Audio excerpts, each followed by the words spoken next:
আসসালামু আলাইকুম দর্শক মন্ডলী, সবাইকে আমন্ত্রণ। তবে আজকে প্রেডিকশন নয়, বাংলাদেশ এবং আফগানিস্তানের মধ্যকার এশিয়া কাপের বাংলাদেশের শেষ ম্যাচ এবং হলো আফগানিস্তানের তাদের দ্বিতীয় ম্যাচে মুখোমুখি হচ্ছে। আজকের ম্যাচ খুবই গুরুত্বপূর্ণ বাংলাদেশের জন্য, পাশাপাশি আফগানিস্তানের জন্য। আজকে যদি আফগানিস্তান জিতে তাদের হলো সুপার ফোর জায়গা নিশ্চিত হওয়ার সম্ভাবনা বেশি রয়েছে। এর পাশাপাশি বাংলাদেশ যদি বেশি ব্যবধানে আফগানিস্তানকে আজকের ম্যাচে পরাজিত করতে পারে, সেই ক্ষেত্রে বাংলাদেশেরও খুব সুযোগ আছে সুপার ফোরে পৌঁছানোর জন্য।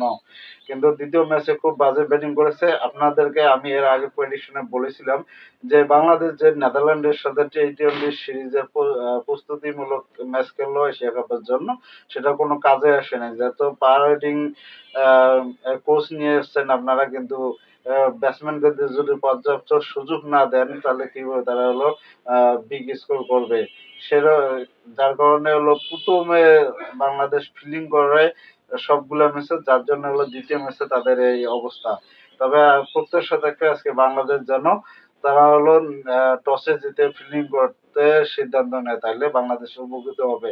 চলুন আমরা এই দুই দলের সম্ভাব্য বোলিং একাদশ দেখে নেই।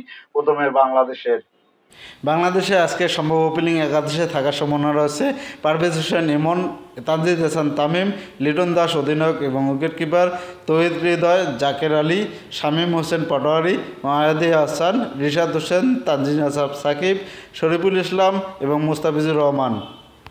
দর্শক, এবারে চলুন আফগানিস্তানের সম্ভাব্য ওপেনিং একাদশটা দেখে নেই আজকের ম্যাচে।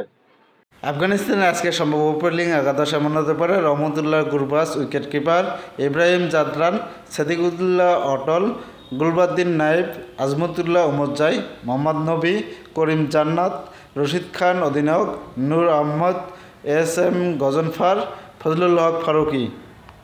দিন শেষে সবাইকে শুভকামনা জানাচ্ছি, পাশাপাশি বাংলাদেশ টিমের জন্য আজকে এই মহা গুরুত্বপূর্ণ ম্যাচের জন্য বাংলাদেশ জয়লাভ করে আপনারা সবাই দোয়াও করবেন, সুপার ফোরে পৌঁছাতে পারে। ধন্যবাদ সবাইকে, ভালো থাকবেন, সুস্থ থাকবেন, আল্লাহ হাফেজ। এই ম্যাচটি উপভোগ করবেন এবং বাংলাদেশ টিমের সাথে থাকবেন।